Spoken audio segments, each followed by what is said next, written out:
So today I'll be talking about glomerular diseases. So yesterday I've told you the kidney disorders are classified into कितने type के बताए थे kidney disorders? 4 types. Okay. Number 1, ये जो structure है वही है. This is anybody? Next person. 1 is glomerular disorder, 2nd is tubular, 3rd one is interstitial, and 4th one is vascular. ठीक है. So this is again I'm revising the structure of glomerulus because I'll be starting with glomerular pathologies. So what is this? This is the glomerular structure. Glomerulus is formed of, it's a tuft of capillaries. These capillaries are bound by mesangial cells. In the green you can see those two are the mesangial cells and the matrix is mesangial matrix. ठीक है. इस capillary के lumen में you will see one RBC. There are 2 layers, the parietal layer and the visceral layer. Okay. The visceral layer has got podocytes. तो जो visceral epithelium होता है it acts as glomerular filtration barrier. So now no talking. Talking about glomerular diseases, the most common cause of kidney disorder is chronic glomerulonephritis. As the name indicates, chronic glomerulonephritis means injury to the glomerulus. It can be, no talking, no cross talks. Chronic glomerulonephritis, as the name indicates, injury to the glomerulus. It can be primary. Primary का क्या मतलब है? Only kidney is getting affected. Rest of the organ systems are normal. Next is systemic diseases. For example, starting का जो 3 है वो most commonly encounter करते हैं. For example, diabetes. ठीक है. Late stages of diabetes में क्या होता है? There is one complication which involves kidney, diabetic nephropathy. So that becomes systemic cause, not the primary one. Okay. And last, there are some hereditary disorders. इन पे short note आता है. Alport syndrome, Fabry disease and all. ठीक है. So primary glomerulopathies involve, we will discuss each one by one. First one is acute proliferative glomerulonephritis. क्या मतलब है? Acute injury, sudden onset of injury to glomerulonephritis. This can be post-infectious and other causes are there. ठीक है. Next is rapidly progressive. कल मैंने बताया था RPGN होता है एक, rapidly progressive glomerulonephritis. Next is membranous glomerulopathy. सबके अलग अलग फीचर्स हैं. There are some overlapping histological features which I will tell you just now. Next is minimal change disease. After that focal segmental glomerulosclerosis, FSGS जिसको आप बोलते हो. Then MPGN, membranoproliferative glomerulonephritis. इस पूरे पे आपका शॉर्ट नोट आता है. ठीक है. Then IgA nephropathy and last is chronic glomerulonephritis. All these features will lead to chronic injury to the glomeruli. तो every glomerular disorder is divided into, first हम पढ़ेंगे माइक्रोस्कोपी. HE में क्या पिक्चर दिखती है. नेक्स्ट इलेक्ट्रॉन माइक्रोस्कोपी में क्या picture दिखती है. एंड थर्ड इज आपका डिफ, डायरेक्ट इम्यूनोफ्लोरेसेंस में क्या पिक्चर दिखती है. There is one table in your Robbins जिसमें आपकी ग्लोमेरुलर पैथोलॉजीज को समराइज किया गया है. Just go home and read that. ठीक है. Now this is the electron microscopy picture filtration barrier. In the centre, ये बीच में आपको दिख रहा है, this is GBM, glomerular basement membrane. In the GBM inner side पे क्या होता है? These are all filtration slits. ठीक है. पोडोसाइट्स.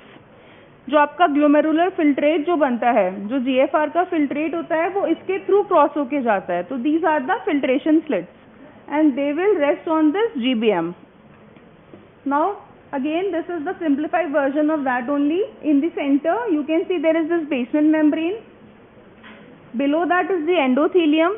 एवरीवन नोज एंडोथीलियम के बीच में फेनेस्ट्रेशंस होती हैं. ठीक है. इनर साइड पे you have got these filtration slits.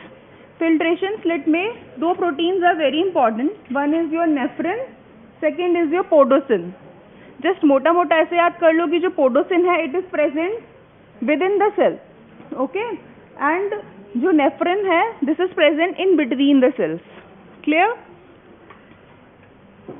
So the major characteristics of normal glomerular filtrations are they are extraordinarily permeable to water and small solutes. ठीक है, because of the highly fenestrated nature of endometrium. ये fenestration है ना, so this is more permeable to water and small solutes, but it is impermeable to larger proteins. ठीक है, larger proteins for example albumin, जिसका molecular weight around 70 kilodaltons होता है. ठीक है, so this property of GFR, जो आपका GFB होता है, glomerular filtration barrier, that is how it discriminates between different sizes of proteins, different protein molecules, depending on these two properties. First is size, second is charge. भाई जितना ज़्यादा size होगा molecule का उतना ही वो impermeable रहेगा. क्लियर? और charge is the more cationic the more permeable. Clear? ये दो प्रॉपर्टीज आपको दिमाग में रखनी है to understand glomerular disorders. So we are starting with the histological features.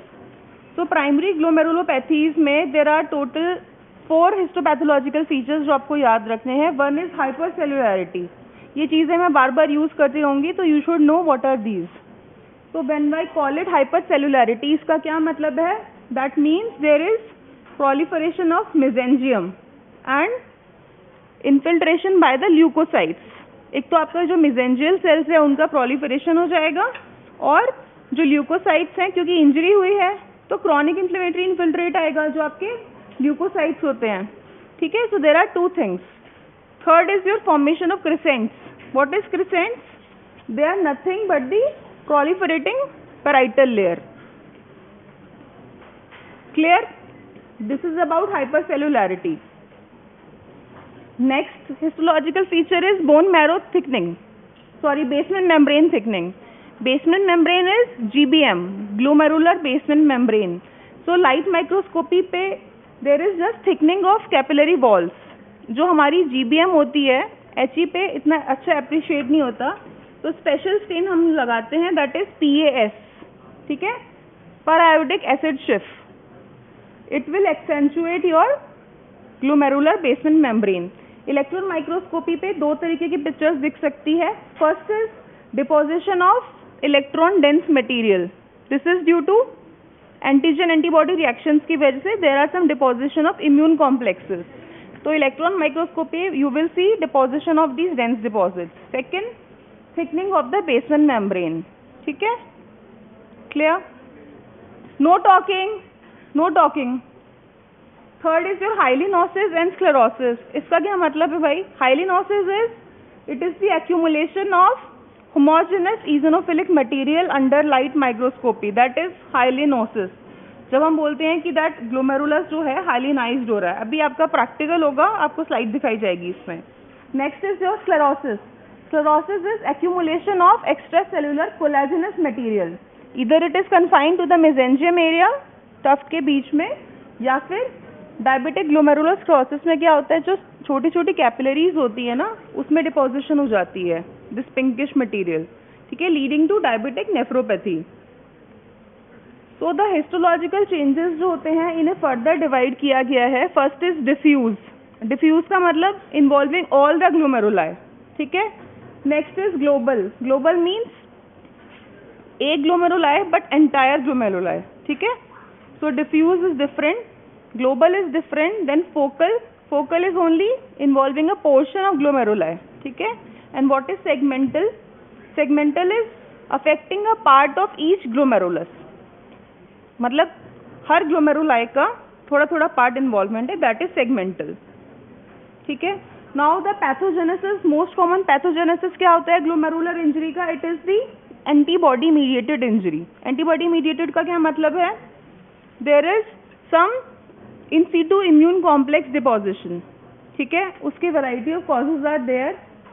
in situ immune complex deposition हो जाती है या फिर circulating immune complex deposition होती है. So there is deposition of antigen antibody complexes in the glomeruli. Second is cytotoxic antibodies. Cytotoxic cells कौन से होते हैं हमारे? Anybody? CD8. ठीक है. Third is cell mediated immune injury हो सकती है या फिर एक्टिवेशन ऑफ कॉम्प्लीमेंट पाथवे. तो नाउ ये मैंने कल ब्रीफ में एक्सप्लेन किया था what is nephritic syndrome. So now we are starting with the different syndromes. Again I am revising what is nephritic syndrome. It is seen in acute proliferative glomerulonephritis, crycentric glomerulonephritis, SLE and microscopic polyangiitis. इसका picture क्या होता है? Histologically there is proliferation of glomeruli. proliferation मैंने explain कर दिया है कि what is hypercellularity. ठीक है. The inciting antigen may be exogenous or endogenous, because of which there is antibody deposition. अब इसके अंदर जो कैरेक्टरिस्टिक पिक्चर होती है, most common organism is streptococcus. Now can you see this? A के अंदर क्या है? The glomeruli is normal. ठीक है. बोमेन स्पेस दिख रही है हमें, कैपिलरी लूप्स के बीच का ल्यूमन दिख रहा है, it is normal. Now just compare the A with B. B में there is hyper cellularity. Why there is hyper cellularity? The mesangial cells proliferation is there. Second, there is infiltration by the leukocytes. छोटे छोटे bluish cell दिख रहे हैं आपको, those are lymphocytes. A and B को compare करो. ठीक है. तो that is hyper cellularity. That is how the picture in light microscopy for acute proliferative. Now this is the electron microscopy picture. इसमें आपको सब एपिथेलियल साइड पे एक हम्प दिखेगा. ये दिख रहा है? This is the glomerular basement membrane and this is the hump on the subepithelial side. That is electron microscopic picture. Now figure number D, that is direct immunofluorescence. ये green color की fluorescence दिख रही है. This is due to deposition of C3. So any glomerular pathology आपको light microscopy पता होनी चाहिए, जो वो normal आपको दिख रहा है. इसके अलावा आपको इलेक्ट्रॉन माइक्रोस्कोपी पिक्चर मोटा मोटा पता होना चाहिए. थर्ड, आपको डिफ फाइंडिंग पता होनी चाहिए. क्लियर? नाउ पोस्ट स्ट्रेप्टोकोकल जो नेफ्राइटिक सिंड्रोम में है, इसके बारे में थोड़ा सा जान लेते हैं. This is after 1 to 4 weeks of streptococcal infection. Skin का हुआ, फेरिंग्स का हुआ, उसके 1 से 4 हफ्ते के बाद किडनी इन्वॉल्वमेंट हो जाता है. Most commonly seen in 6 to 10 years of age group, but it can involve adult also. ठीक है. This is immunologically mediated. कौन सी स्टडीज कराएंगे इसमें? बायोकेमिकल टेस्ट कराएंगे तो ASO टाइटर इंक्रीज होंगे. ठीक है. देन क्लासिक क्लिनिकल पिक्चर क्या होता है? A young child abruptly develops मलेज, fever, nausea, oliguria and haematuria. Haematuria कौन से कलर का होगा? स्मोकी और कोला कलर्ड. 1 to 2 वीक्स किसी को गला खराब हुआ, सपोज 6 से 10 साल के बच्चे का जो हिस्ट्री रहेगी वो ये रहेगी, सोर थ्रोट के साथ आया, उसके बाद 1-2 हफ्ते बाद उसे बुखार हुआ, थकावट हो रही है, तो उसके ASO टाइटर कराने हैं हमें. ठीक है. देन माइल्ड प्रोटीनूरिया रहेगा, पेरीऑर्बिटल एडेमा. लैब फाइंडिंग्स हम करेंगे तो ASO टाइटर रेज रहेंगे. CRP is C reactive protein. These are the markers of injury. Immunofluorescence पे there is deposition of C3. Now that was about the streptococcal cause. I have told you there are some causes which are non streptococcal. So these are the infective organisms other than streptococci, like staphylococcus हो गया, pneumococcal हो गया. some viruses are there, hepatitis B, hepatitis C, mumps, HIV. okay. Now next is rapidly progressive glomerulonephritis. As the name indicates, there is rapid injury to the glomeruli. It is characterized clinically by the rapid decline in the renal function. okay. क्या बताया था कल मैंने? Patient can present with oliguria initially, but in the later stages there will be anuria, complete absence of urine. Most common histological picture is the presence of crescents. इसमें आपको crescents मिलते हैं. What is crescents? They are the, ये सब पूछा जाता है viva में, प्रोलिफरेशन ऑफ पैराइटल सेल्स. ठीक है. Now there are 3 types of rapidly progressive glomerulonephritis. This you have to cram. This is given in your Robbins. Type 1, Type 2, Type 3. Type 1 is also known as anti-glomerular basement membrane. 2 syndromes are there. Goodpasture syndrome usually आप practice में देखोगे. Type 2 is immune complex mediated. ठीक है. Then Type 3 is pauci-immune. Now again this is the microscopic picture for RPGN. Can you see ये pinkish material दिख रहा है यहाँ पे? ये pinkish material. This is the crescent formation. Crescent formation are the proliferation of parietal cell layer. Now these are the electron microscopy picture. ये black and white जो दिखता है that is electron microscopy. That's how you remember. ठीक है. So electron microscopy में can you see ये क्या दिख रहा है आपको? This is wrinkling. जो GBM है, ग्लोमेरुलर बेसमेंट मेम्ब्रेन है, उसकी रिंकलिंग हो रही है, ठीक है। It is the characteristic picture of acute proliferative glomerulonephritis. Next is nephrotic syndrome, ठीक है। नेफ्रोटिक सिंड्रोम में मैंने कल क्या बताया था? प्रोटीन्यूरिया होता है, हैवी रेंज प्रोटीन्यूरिया होता है, देयर इज हाइपोएल्बुमिनीमिया, ठीक है। तो अलग से पूछा जाता है what is nephritic and what is nephrotic. Nephrotic में कौन कौन से डिसऑर्डर्स आते हैं? So membranous nephropathy is the one, it is most commonly seen in adults, characterised by thickening of GBM। जो कैपिलरी वॉल्स होती है उसकी थिकनिंग हो जाती है due to accumulation of electron dense material, ठीक है। Associated with these drug intake, NSAIDs most commonly लेते हैं, पेन किलर्स लेते हैं, GERD के अंदर भी ले लेते हैं, ठीक है। Now that is the light microscopic picture, वो इलेक्ट्रॉन माइक्रोस्कोपिक पिक्चर है, and this is the diff finding, ठीक है। So can you see light microscopic picture में there is thickening of the capillary walls. एक ब्लैक कलर का material दिख रहा है around the capillary wall. This stain is silver methenamine, जो black colour देता है। PAS is magenta colour. Next is minimal change disease, it is seen in children, ठीक है, exclusively in children, characterised by diffuse effacement of the foot processes. Starting में मैंने filtration barrier की picture में foot processes दिखाए थे, उसका effacement हो जाता है। Anyone what is effacement? Flattening हो जाएगी फूड प्रोसेसेस की, ठीक है। नाउ लाइट माइक्रोस्कोपी पे there will be no features, ठीक है। जो ग्लोमेरुलस है वो हमारा नॉर्मल ही लगेगा। So every glomerular injury is divided into 3 categories. One is clinical picture क्या आता है, सेकेंड उसका लाइट माइक्रोस्कोपी में क्या मिलता है, उसके बाद इलेक्ट्रॉन माइक्रोस्कोपी, देन डिफ, ठीक है। Every glomerular pathology. So the peak incidence is 2 and 6 years of age। बच्चों के अंदर पूछा जाए most common glomerular injury, you will tell minimal change disease. And then important thing is कि इसका रिस्पॉन्स स्टेरॉइड्स के साथ बहुत अच्छा आता है, ठीक है। In the light microscopy, glomeruli appears normal.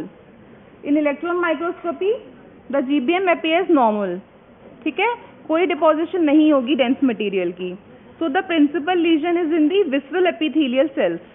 And IF studies भी नॉर्मल रहेंगी. क्लियर? नाम से ही पता लग रहा है मिनिमल चेंज डिसीज, ज्यादा चेंज नहीं आया इसमें. ठीक है. Then next is FSGS, focal. Focal I have told you what is focal.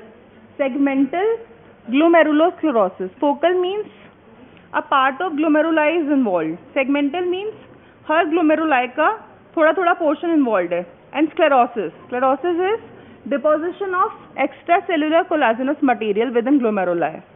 ठीक है. So it is associated with HIV. Very important. FSGS is associated with HIV. The light microscopic picture, there are focal and segmental lesions may involve only a minority of glomeruli. ठीक है. The lesions initially tend to involve juxtamedullary glomeruli.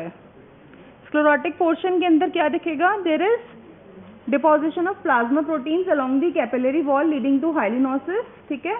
बाद में deposition की वजह से capillary lumen obliteration हो सकता है. ठीक है. The glomeruli that do not show segmental lesions usually appear normal on LM. इसलिए बायोप्सी किस पर्टिकुलर जगह से लेनी है, that is important. In electron microscopy क्या दिखेगा हमें? There is detachment of the epithelial cells and denudation of the underlying GBM. Podocytes ऊपर थे, बीच में GBM था, ग्लोमेरुलर बेसमेंट मेम्ब्रेन, नीचे एपिथेलियम था. तो यहाँ पे एपिथेलियल सेल्स की डिटैचमेंट हो जाएगी.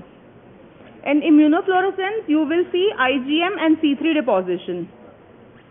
Now this is FSGS. Can you appreciate these are 3 glomeruli, 1, 2 and 3. ठीक है. लो पार व्यू में अगर आप देखोगे तो स्क्लेरोसिस दिख रहा है. This glomeruli is normal, second वाला भी नॉर्मल है, थर्ड वाले में इधर कोने में this is pinkish material deposition, that is sclerosis. ठीक है. और B picture is just the hyper view. उसमें क्या दिख रहा है? देयर इज पिंकिश दिख रहा है ऊपर. इसको कंपेयर करो नीचे से, दैट इज अनरिमार्केबल. ठीक है. That is how picture of FSGS will look like. Now a few words about HIV associated nephropathy. Although HIV के अंदर most commonly FSGS मिलता है, but there is again nephropathy is involved in HIV patients. ठीक है, so उसके अंदर हम उसे बोलते हैं collapsing variant of FSGS. जो पिक्चर है वो बिल्कुल सेम दिखेगी, लेकिन उसको collapsing variant नाम दे दिया गया है. ठीक है, because deposition is so much that जो capillary lumens है they get collapsed. ठीक है.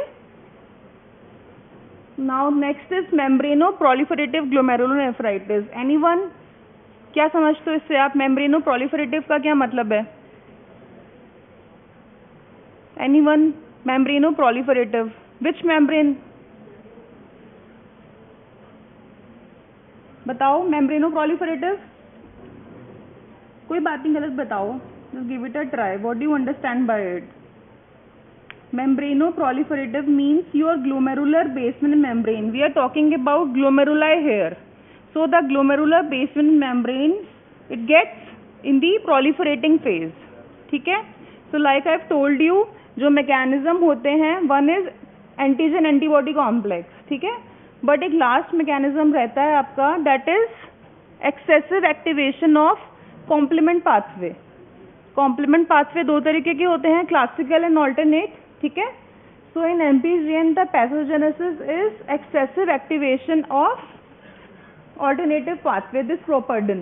Usually ये जो properdin होता है C3NEF, it stabilizes this pathway. ठीक है. But once if it is involved या if this factor is gone, there is excessive stimulation from above, तो feedback चला जाएगा. ठीक है. तो MPGN का pathogenesis is just the excessive activation of alternative pathway. MPGN में histologically हमें क्या मिलता है? There is alteration in the glomerular basement membrane, proliferation of glomeruli and leukocyte infiltration, hypercellularity जो एकदम स्टार्टिंग में मैंने बताया था. ठीक है. अब इसमें इम्पॉर्टेंट ये है कि इसके अंदर proliferation कैपिलरी लूप्स का भी हो जाता है कई बार, तो also known as mesangio capillary. ठीक है. Now they are of two types. I am not going in to details, important चीज़ें बता रही हूँ. MPGN का पैथोजेनेसिस इम्पॉर्टेंट है. ठीक है. इसके अलावा MPGN में अफेक्ट क्या होता है? Hypercellularity, you will see in your light microscopy. इसके अलावा कैपिलरी लूप्स का प्रोलिफरेशन होता है, तो mesangiocapillary. Then they are of two types, type 1 type 2. ठीक है. Type 1 and type 2. टाइप 1 के अंदर क्या होता है? ऑल्सो नोन एज, टाइप 1 को हम डेंस डिपॉजिट डिसीज भी कहते हैं. Why? Because there is deposition of subendothelial electron dense deposits, तो it is also known as triple D, DDD, dense deposit disease. ठीक है. नाउ ये जो पिक्चर है, this is silver methenamine. Silver stain के साथ जो आपका ग्लोमेरुलर मेम्ब्रेन है और जो कैपिलरी लूप्स हैं, ये ब्लैक कलर लेते हैं. ठीक है.